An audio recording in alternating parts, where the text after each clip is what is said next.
This is Chicago's Morning Answer with Dan Proft and Amy Jacobson on AM 560. The Answer.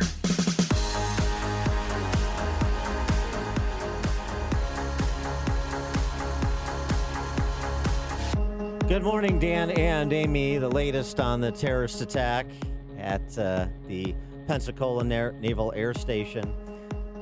This is National Security Advisor Robert O'Brien on Face the Nation yesterday, basically calling it what we pretty clearly understand it to be. Look, to me, it appears to be a terrorist attack. The FBI will have to get into I don't want to prejudge the investigation, but it appears that this may be someone that was radicalized, whether it was here or, it's unclear if he's got any ties to any other organizations, but what it doesn't do you mean look good. Appears to be?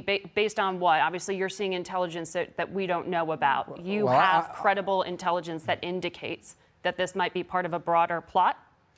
I don't see anything that there's a broader plot. I'm watching the same things that you're watching and the public reports, and this is a guy who may very well have said some things on Twitter that suggest he was radicalized. He went out and killed a number of Americans. So my point is, it looks like terrorism. We'll have to see what the FBI investigation shows, what his motivations were. The Saudis have promised full cooperation with the investigation. We're going to take them at their word. And the FBI is very competent in doing these things. They'll get to the bottom of it, and we'll have a full report. And President Trump recounted his conversation with King Salman of Saudi Arabia about the Saudi Arabian position with respect to this former officer and their armed forces. Well, thank you very much, everyone. King Salman of Saudi Arabia just called to express his sincere condolences and give his sympathies to the families and friends of the warriors who were killed and wounded in the attack that took place just recently, just this morning in Pensacola, Florida.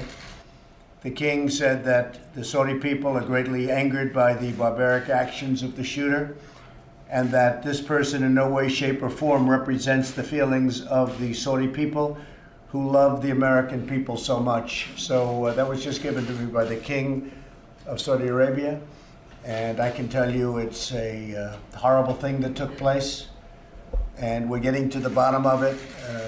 All of the investigators are there now, and they're studying it very closely, and terrible thing, and our condolences go to the families and to everybody involved.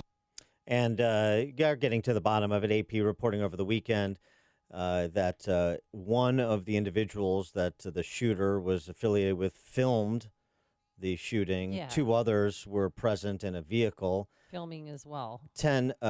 Well, no, I don't think so. I think the report is just that the one was filming, the 2 others were in a car. In addition to that, you had upwards of 10 detained over the weekend that may have had interactions with the shooter. And because the night before he had a party at his house where they watched mass shooting videos. And there's also reports about a trip that he took to New York with some others in the days leading up to the shooting that obviously could be relevant in terms of understanding, was this a one-off event? Is this part of a cell? Is this somebody who's a Saudi national connecting with homegrown terrorists here? We don't know, but as President Trump said, looking to get to the bottom of it. Now the question becomes, though, are there any policy implications that flow from this massacre at the Pensacola Naval Air Station, much like the conversation we had after the massacre in Fort Hood? Yeah, and what Lindsey Graham, Senator Graham, was on one of the shows yesterday. I like what he said.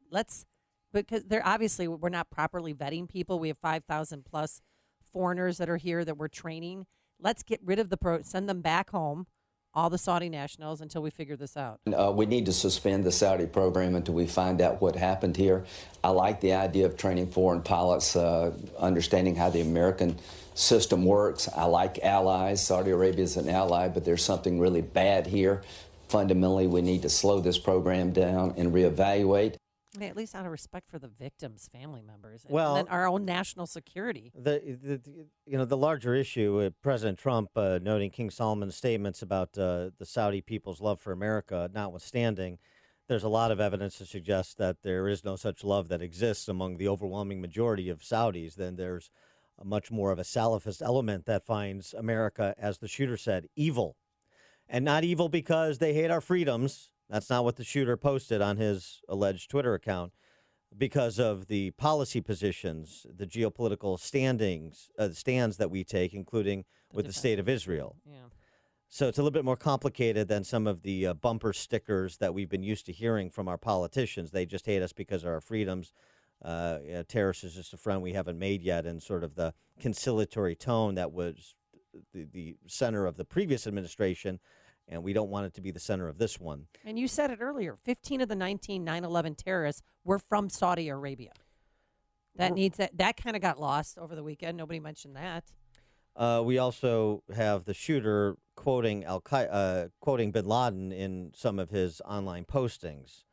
So there's certainly concern there about what exactly is the process by which foreign military officers come to this country and train. And I've had some exposure to them, very limited basis, attending the civilian week that both the U.S. Army War College puts on in Camp Hill, Pennsylvania, and the U.S. Naval War College puts on in Newport, Rhode Island.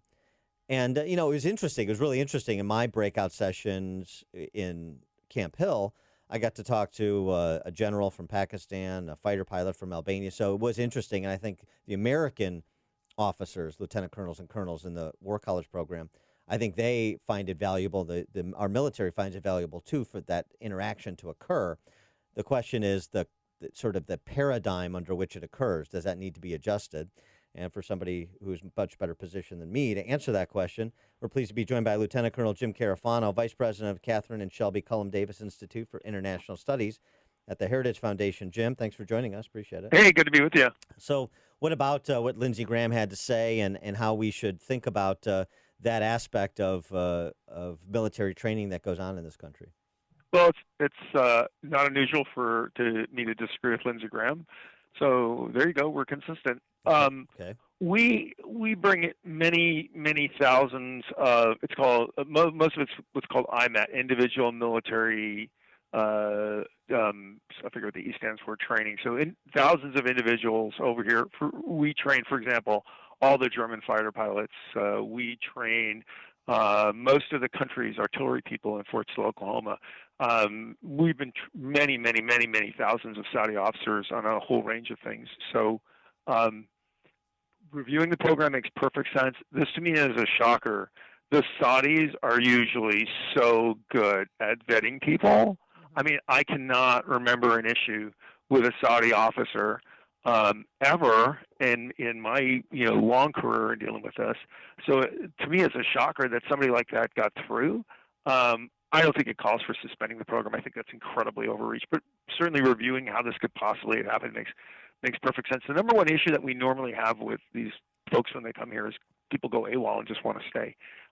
It's not that. We've very, very low incidences of criminal activity, malfeasance, malicious acts, and really struggling. I think of another example where somebody was involved in extremist terrorism. So I just think it's a bit of it's like saying when the terrorists came in 9/11, let's not give anybody any visas again. So we got 40 million people that come here. Let's stop that because 11 people or whatever got through. Well, do we even know how many Saudi nationals are here that we're training? Yeah, I mean, the U.S. military would know how many Saudi nationals are here in training. They have a database for that. Yeah, but so the question though, with respect to this though, is thinking about the program. I think to the layman, why are we training military officers from other countries that we may, particularly those countries where, it's a dicey proposition, the world, that we may end up training who are opposing our military in engagements? Yeah, well, in the case of Saudi Arabia, that's incredibly unlikely. The Saudis have actually moved closer to the United States. Their number one strategic concern is Iran. Our number one strategic concern in the region is Iran.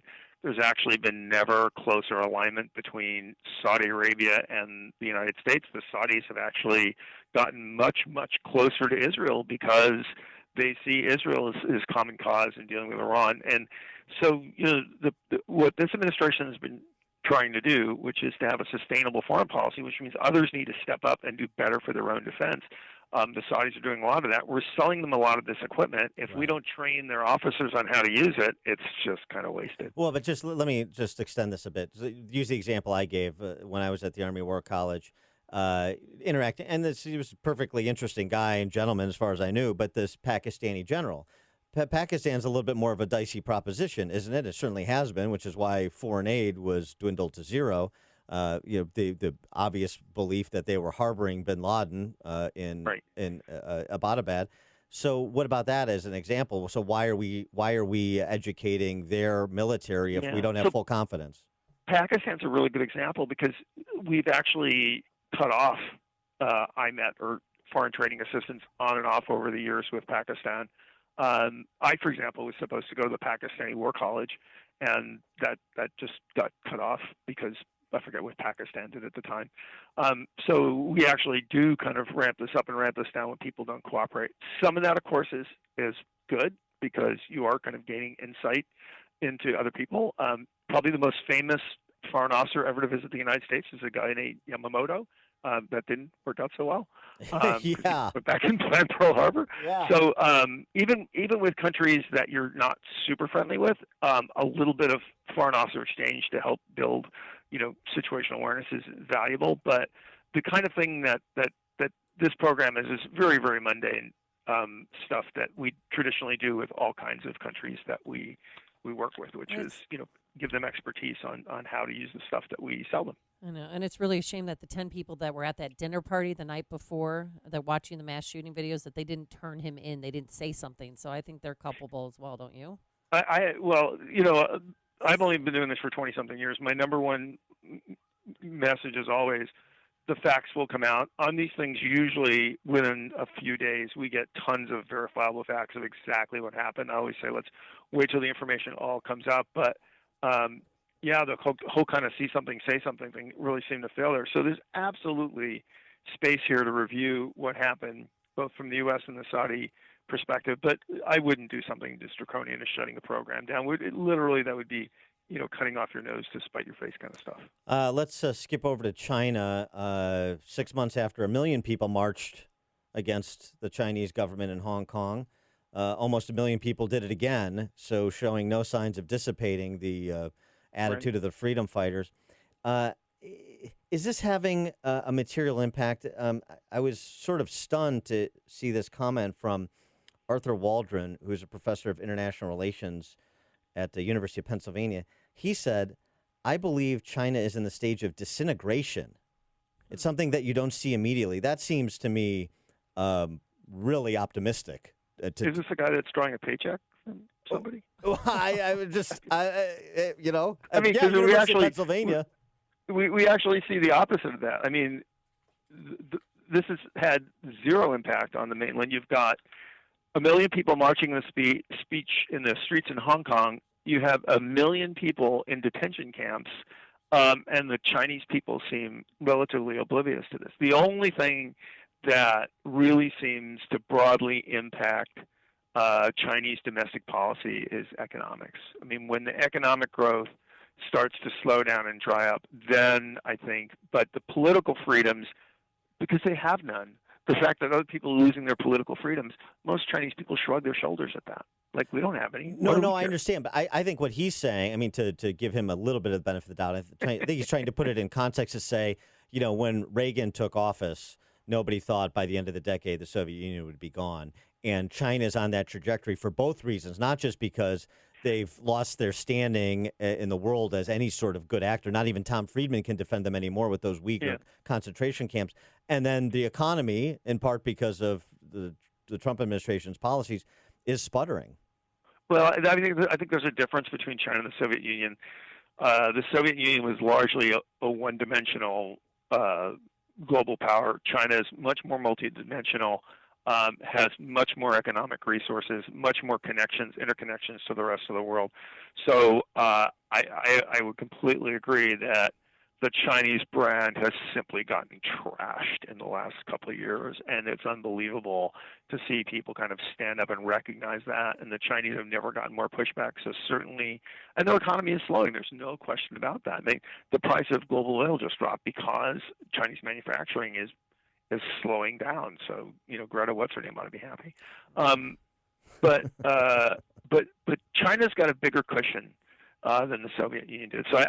So this kind of the dissolution of China is imminent. I don't think that's in the near term, realistic. How important for us is the latest Brexit election, effectively, in the UK?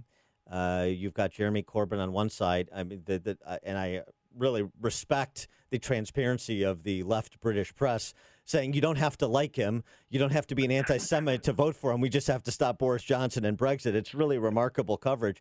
But Corbyn, not just an anti-Semite, also a bit of a fascist in the sense that he wants to nationalize all sorts of industries in the UK. So how important is Boris Johnson's victory this week? Well, they once elected Harold Wilson, who is unbelievably awful. I mean, he was a complete socialist, anti-American, and the special relationship survived that. I'm going to venture to say the special relationship will survive Jeremy Corbyn. I hope. I think it is an important election for the United States.